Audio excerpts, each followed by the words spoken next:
Welcome back to That's DPI. I'm Tyler. This is Zach. Zach, the Lions play today. It is Detroit Lions game day. How are you feeling? We have never been more back than we are right now. The Lions play in July. We get football in July. I am so pumped. And we have a lot to talk about related to that because as of this recording, the Lions take the field in less than 3 hours. So we need to make sure we keep this concise so I can start game planning. So we've talked a lot recently about the Chiefs and the Chiefs training camp, and we'll talk more about that later and as the season goes on. So you guys make sure you guys like and subscribe for more updates about all things in the NFL. But before we talk about the Chiefs later in the episode, what are you looking for right now in the offseason for Detroit and Yeah, tonight? so I mean, there's a lot of questions about the Detroit Lions, and not very many of them will be answered tonight, unfortunately. As the Hall of Fame game, its nature, there's just not a whole lot of starting caliber players that get playing time this evening. But that doesn't mean that the players that are playing this evening aren't important. The Lions ended last season with 22 players on IR. That is two starting lineups. So these players are extremely important, and I want to make sure that I'm evaluating them because I got to learn some of their names last season, watching them field some of the most busted defenses I've ever had to watch as an NFL fan. And there's a lot of battles that I want to cover. There's a lot of things that I want to tell you guys about, make sure the Lions fans are informed. But first, I want to cover who won't be playing tonight because that's pretty important. And And the it's a first difference between the Chiefs too. Andy Reid is notorious for playing his starters. and What's Campbell's strategy? Dan Campbell has a philosophy of the starters do not get a single rep in the preseason. They do live joint practices with other big teams and get live reps that way, but they don't want to play their starters in the preseason. And so that's just kind of how they approach live reps ahead of the season. So not only this game, but for the rest of the preseason, you will not see Jared Goff, Amon-Ra St. Brown, Penei Sewell, the rest of the starters. They will not play. However, one Is starter that that the top 22? Like not a single starter, not a single 22 starter. I will say there are two starters that I do believe we will see get preseason reps, and those are the top two picks the Detroit Lions have had this season. One being um, Tate Ratledge, the offensive guard from Georgia. Dan Campbell has said in an interview that he won't play him tonight, but he will play him in Atlanta, which is week 2 of the preseason for the Lions, week 1 for everybody else. So we will see Tate Ratledge get live reps, and first round pick Tyleik Williams will also not play tonight, but should play a couple of drives in Atlanta. So Hall of Fame game, obviously super early. We won't see those two guys, but they don't worry, you'll get your rookie reps um, just a week from now, or is it 2 weeks from now? Yeah. I think for you guys it's 2 weeks from now because the Hall of Fame game is almost like week 0. Yeah. And then there's week 1, which is the rest of everyone's first preseason games, and then we go to week 2 and then week 3. Sure. But What those about on the that's Chargers side?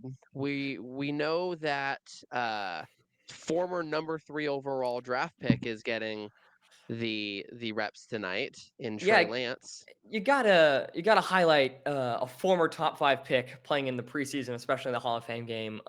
The Chargers better hope that Justin Herbert doesn't go down because we're gonna get a good look at Trey Lance. Other backups on that team include Taylor Heineke. I don't know if Heineke is going to get any playing time, but I know that Trey Lance is going to start the game for the Chargers. But I actually have not heard any major rumblings about whether their rookies are going to start. I know they have Omari and Hampton, who's a big running back, especially in fantasy football. I don't know if he will get playing time tonight. But as far as the starting quarterback on the other side, Detroit Lions have a pretty big battle for QB2 right now. They brought in competition for former third round pick Hendon Hooker out of Tennessee. The Lions spent some serious draft capital on him. And right now he's in a battle between Kyle Allen, the former Pittsburgh Steeler, Washington Commander. He's been a career backup for a long time. He's a veteran, but he hasn't really done anything as a starter. So it's really kind of the young guy versus the experienced veteran who's going to get that QB job behind Jared Goff, which is an important job. it happened to be in the playoffs last year where Jared Goff was hit and taken out of the game by an illegal helmet-to-helmet contact hit on a pick six. And Teddy Bridgewater, who was our backup at the time, had to come in. They did not trust Hendon Hooker in that playoff game. So it's going to be interesting to see if Hooker can make those progressions. Dan Campbell, in an interview, said, don't try to make too many big plays. Take what the defense is giving you, put the ball where it's supposed to. That is all he wants to see out of his quarterbacks tonight. So that is something to watch. You don't want to see any hero ball from Hendon Hooker or Kyle Allen if you want to make this roster. Is there any starting competition? Obviously, your quarterback set, your tight end set, your tackles are set, but is there anyone throughout the whole team that is fighting for a starting rep? That's a good question. I think that the defensive line is where you're going to want to look if you want to see any sort of starting caliber talent. Number one, because the Lions' edge rusher opposite of Aiden Hutchinson is Marcus Davenport, who hasn't played in more than 4 games in 3 seasons. So it's important to note that obviously everyone wants him to stay healthy and finish the season, but it's more than likely that somebody that's playing in this game tonight is going to have to rotate in or play in his absence at some point this season. And the Lions have a 6th-round rookie in that spot in Ahmed Hassanin from Boise State. They also have Nate Lynn and Isaac Ukwu that rotate in at those edge spots. So those are some guys to pay attention to, see who stands out, because they're likely the 3rd edge rusher in this offense behind Marcus Davenport. Additionally, there is a battle for wide receiver 3. 3rd-round rookie Isaac Tesla out of Arkansas was widely considered to be one of the biggest reaches of the entire draft. The Lions gave up 2 third-rounders to pick him, and he didn't have a whole lot of production at Arkansas. But he's a big, fast receiver with wonderful hands. He has not a single career drop in college, and 6'4", runs sub 4.40. So the Lions are really excited to have him, and he's competing with Tim Patrick, the aging 31-year-old veteran, former Denver Bronco wide receiver, who also has some injury concerns. So evaluating Isaac Tesla on the offense is something that Lions fans are going to want to pay close attention to this evening. You said that's wide receiver 3, so that's basically the slot guy coming in, right? No, Amon-Ra St. Brown is pretty much entrenched in that slot receiver role. It would really be who plays outside opposite of Jameson Williams, because Okay. Jamo's obviously going to start. He's going to start outside. Mm-hmm. That's where he typically plays. St. Brown will get most of those slot reps.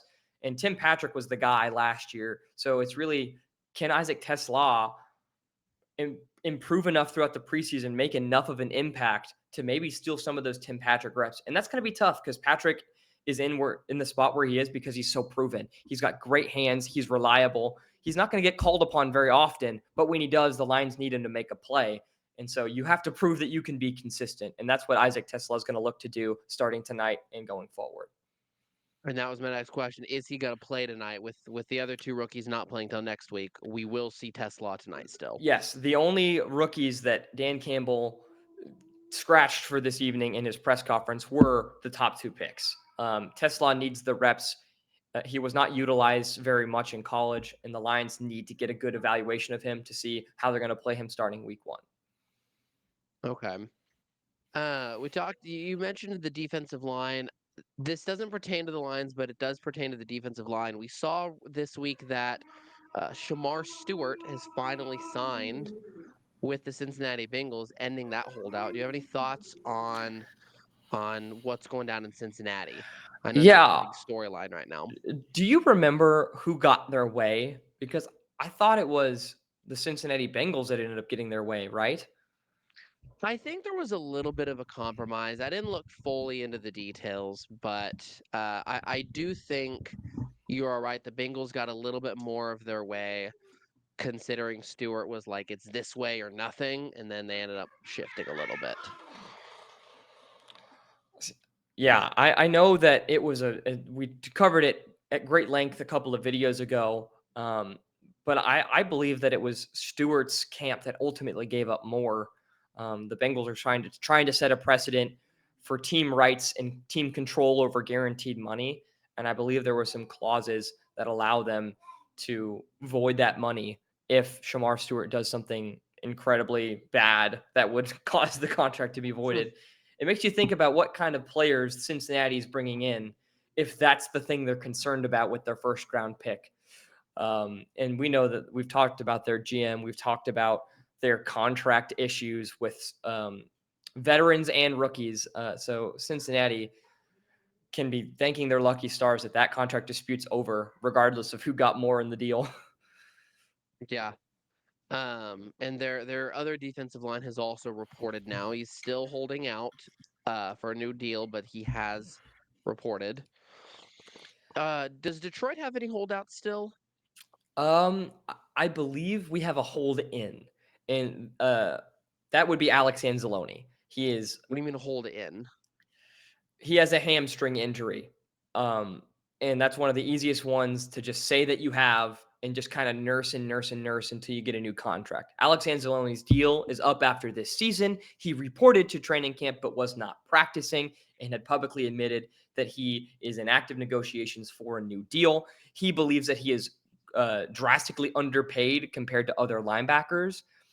And honestly, he has a point. The Lions are getting him at a bargain for how much he means to that defense. He's really the only linebacker with cover skills on the team. And when he went down in week 11, from week 11 to week 18, it was rough. The Lions were giving up lots of points, and they were struggling to cover running backs out of the backfield, struggling to cover tight ends. If you need any film reminder of that, go watch the Bills game. I mean, I think the Buffalo Bills scored on every possession, and the Lions made it close. It was 42-49, I think was the score, something like that. And it was because Alex Anzalone was missing. And so I'm sure he's looking for an extension. But at 31 years old, there's not a whole lot of precedent in the league for that kind of extension. I mean, Bobby Wagner is 4 years older and getting paid more than Alex Anzalone, and I think they play similar roles on their team. So it'd be interesting to see what the Lions do with that. However, Alex Anzalone has said that if the extension does not come by the end of training camp, he will be ready to play by week 1. So that's why it's a hold in. There's no concerns of the hamstring injury persisting, but it is preventing him kind of from practicing, obviously not wanting to get injured and leverage a new deal with the team. Gotcha. Okay, that makes sense. Any other storylines before he shifted the Chiefs in training camp? Any other storylines going in or out of Detroit right now that fans need to kind of keep an eye on as they watch the Hall of Fame game tonight? Yeah, I think that there's one guy who Lions fans need to be paying attention to, and that is defensive tackle Broderick Martin. Broderick Martin was a third-round pick 96 of the 2023 NFL draft, and it's been widely lauded and known by NFL fans everywhere that Brad Holmes has done a great job drafting, and he has picked up star after star, doesn't matter the round. However, there is a major blotch on his resume right now, and that blotch is 330 pounds, and his name is Broderick Martin. Third round pick, and he just hasn't done anything. He's only played in 5 games in his entire NFL career and has 4 total tackles. So he's now fighting for a roster spot, and he's really one of the only Brad Holmes picks to completely bust. And he has to make a statement in pretty much every single preseason game to make the roster, and that is despite injuries to Aleem McNeil and Josh Pascal and Mekhi Wingo and all of these other these are all the interior defensive linemen that I'm naming. Aleem McNeil, who is a Pro Bowler, he won't be back until October, November. Mekhi Wingo could start the season on the pup. Josh Pascal won't be ready for week 1. He said they'll start practicing him early September. So they desperately need interior defensive linemen. They're starting the rookie Tyleik Williams because they're so desperate. And Broderick Martin is still listed as 5th on the depth chart. So he's got to make a name for himself as a former third-round pick if he doesn't want to end up as a complete bust. So that's one other player to pay attention to. I mean, he's been one of the guys that has been talked about as one of Brad Holmes' only busts, and it's important for him that he makes an impact, or he may be out of the league. Okay. Similar to that, the Chiefs GM Brett Veach has a really good history of drafting and finding stars everywhere, except for another one-year bust. You know the name I'm referring to now, Sky Moore. There's a lot of news that Chiefs fans are covering in the Chiefs wide receiver room. Fortunately, the Sky Moore debate is kind of coming to an end. It doesn't look like he's going to be on the team anymore. The name that I want to watch and continue going through with Chiefs training camp is Tyquan Thornton. He's a fourth-year veteran coming out of the New England Patriots, and he is getting a lot more reps with the ones. It's one thing to see them kind of rotate in and out, but Tyquan Thornton, I went back for another 2 days after we went to our 2 days, and Tyquan Thornton is still making plays. He is still getting reps with the first teamers. The problem is I'm trying to figure out where he's going to be on the roster because when you look at the Chiefs, they've got 4 or 5 guys that are just automatic locks, and that's Rashee Rice, lock, Hollywood Brown, lock, Xavier Worthy, lock, and then Jalen Royals and Juju Smith-Schuster are pretty much locks. Not superstars, but they're locks as well. That's already 5 receivers, and I don't think the Chiefs are going to keep 7 receivers. So do we keep Nika Remigio or Tyquan Thornton or Sky Moore? Now, it's easy to just cut Sky Moore there, and it's easy to be like, oh, well, when Rashee Rice is suspended, we keep Tyquan Thornton. What happens after he comes back, though? So I think this is a very interesting question. I think the Chiefs are very clearly using training camp to make sure that they have an answer while Rice is out, because they didn't last year. When Rice went down, they were scrambling for a receiver. Hence why they traded for DeAndre Hopkins. They had no plan for Rashee Rice absence, and they knew that it would end up costing them. And I do think that the Hopkins acquisition ended up being a great one. He was a great Oh, fill-in for 1 absolutely. year. He played admirably, except for that one drop in the Super Bowl, but you can't really blame the Super Bowl on that. Chiefs were getting shellacked by that point. But now, with Rashee Rice back, but expected to be suspended, you need either an internal player to take that job or an external player to take that job while he's gone. And it seems like Thornton has the body type. He's getting the usage, the reps to just be that blanket Rashee Rice replacement until Rashee Rice comes back. And then maybe Thornton goes back to the practice squad, or maybe he stays on the active roster and they send Remigio down to the practice squad and allow Brashad Smith, the 7th-round rookie who has kick return, wide receiver, and running back experience, to return kicks. I think they eventually want him to take that role, get that experience. And I think we're going to get a lot of looks at Smith at kick returner in the preseason, and he's going to be someone to watch because it really depends on Brashad Smith which receiver sticks on that roster. So, Brashard Smith listed as a running back. Can he play fullback? And the reason I ask that is because of Carson Steele implications. Andy Reid likes his fullbacks, and it's very likely that Carson Steele makes the active roster as a fullback. So if Brashard Smith is on, who do you kick out really? I think that Carson Steele was used as kind of a kick returner fullback hybrid last year. He did get a lot of kick return reps in the preseason, but his fumbling problems and his lack of efficiency as a runner last season really make him on the roster bubble for me.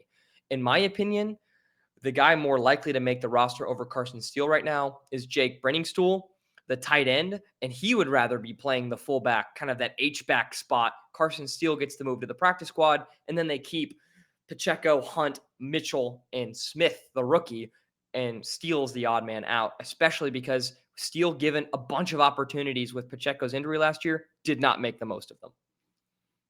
We're kind of just going position by position on this 53-man roster projection, but if you keep Brenningstool as like a fullback, and then you keep 4 other running backs, do you cut a tight end? And if so, do you cut Robert Tonyan? I do personally. Yeah, so you have Gray, Kelsey, obviously, and then it's Tonyan, Brenningstool, and then a couple of other UDFAs that the Chiefs are working out. Well, and don't forget Jared Wiley. Oh, and Wiley, that's right. So yeah, I think that Tonyan probably gets the axe there. Or it's really a battle between Tonyan and Brenningstool because I think both of them can play fullback. Tonyan has a lot of special teams experience, Stool is a UDFA. So can Stool get to the level of Tunyon by the time the end of the preseason's over? If not, practice squad, he's already a UDFA. If yes, Tunyon gets released. They get a cheaper option at tight end 4 on a rookie minimum, because remember, they gave guaranteed money to Tunyon. I think it was $1.3 million in free agency. So you can save a little bit of money by playing Stool over Tunyon. So yeah, I think that you have to cut a tight end. You can't keep 5. I do agree with that. And then we spend more time focusing on offense and defense because defense is all pretty much locked up starting wise. There's going to be a couple corners that you and I debate going forward, such as Joshua Williams. I saw a tweet earlier today actually about trading Joshua Williams for like a 7th round pick. I wouldn't be opposed to it, but the defense is pretty much locked up. But what does the timeline look like for cutting a 90-man roster right now down to 53? So that's a good question. I know that this recently changed, and I think that the final cut down day for the NFL to get from 90 to 53 is August 27th. So we will know who's going to start the season on PUP, who's going to start the season on season-ending injury reserve, who's going to make the roster on that August 27th. By Now, is 4 there a p.m. cut Eastern. day before then? Is there a cut day before then where it's like, hey, by this time you got to go down to like 75? Because I think that used to be the thing if it hasn't changed. Yes, and that is what changed. Is there used to be like staggered cut down days, but now the NFL kind of just uses a blanket cut down day, allowing the teams to take their full 90-man roster into the preseason as opposed to thinning that roster out every game. It basically allows Dan Campbell's strategy to be viable, because before it used to not be. By the time you're at the 4th preseason game or the 3rd or 4th preseason game, you simply don't have enough players to play only backups. You have to play some key reserves or even starting level depth in those preseason games. This rule is kind of designed to eliminate that conundrum for teams. I But think it's yeah, also designed to low-key eliminate preseason games. We've already cut down from 4 preseason games down to 3, and there's debate of cutting it down to 2. right. And cutting it down to 2 and adding a second bye week, right? Or is there adding another game? There's a lot of speculation. So one of the things is adding another game, but adding another bye. And then I think in an ideal world, I don't think this is an actual proposal yet, but this is just some people saying in an ideal world, you cut a preseason game, start the season 1 week earlier, add a game and a bye week. So Mm-hmm. you're moving the season start date down 1 and then adding 2. And by doing that, if I'm not mistaken, you have Super Bowl Sunday be President's Day weekend. Therefore, you have the Monday after as a national holiday. Because right now, Super Bowl weekend is the week before President's Day. Yeah, I think that the NFL wants this to happen in the next 5 years, but they've kind of used up a lot of their political capital with the NFLPA by adding an extra game, and other Just a couple stuff like years that. ago. Yeah, and so a lot of significant changes have happened regarding that. I think the NFL, that's their end goal, of course. Additionally, the NFL is sending players overseas a lot, which that's kind of using up political capital too with the NFLPA, because travel times, jet lag, and all this other stuff, losing home games. Teams probably don't like that change very much by the NFL, but it is happening regardless. So it's important to consider those variables when you think about why the NFL maybe hasn't made this change yet or is waiting to make this change. But I do think it's their end goal. I agree too. As a fan, I don't like it just because I know the players don't like it. Players like Travis Kelce have been very open about how much pain their body is in after a week 3 game and how it takes until, Wednesday, maybe Thursday for them to start feeling normal again and not Hmm. sore. And just adding, even though, yeah, you're adding another bye week, adding another game just I don't think is the right move. Yeah, I mean the An NFL is 18-game NFL season is it's the crazy. most physical sport that you can play. I mean, it's more physical than hockey or any of these other sports, and that's evidenced by how short its seasons are. I mean, hell, Frank Ragnow just retired because his body couldn't take it anymore in his prime. I mean, these NFL players go through hell and back to perform for their team. And the NFL, this would be a money-making move for the NFL. And that's never popular with players, putting their body at more No. risk, especially Lions players who just had so many injuries, sustained some of the worst defensive injury luck in football history. So I know that Lions fans do not want them to extend the season. I am included in that. I'd be fine if it stayed this way, the way it is now, for a long time. Hmm. I think that's all we've got for this week. The Lions play their first preseason game in the Hall of Fame tonight. The Chiefs will play in their first preseason game next weekend, Saturday, August 9th. They'll play they'll play two road preseason games before finally coming to Arrowhead on August 22nd against the Bears in their final preseason game. Yeah, thanks for tuning in and have fun watching NFL football for the first time this season. Take care. Appreciate you guys.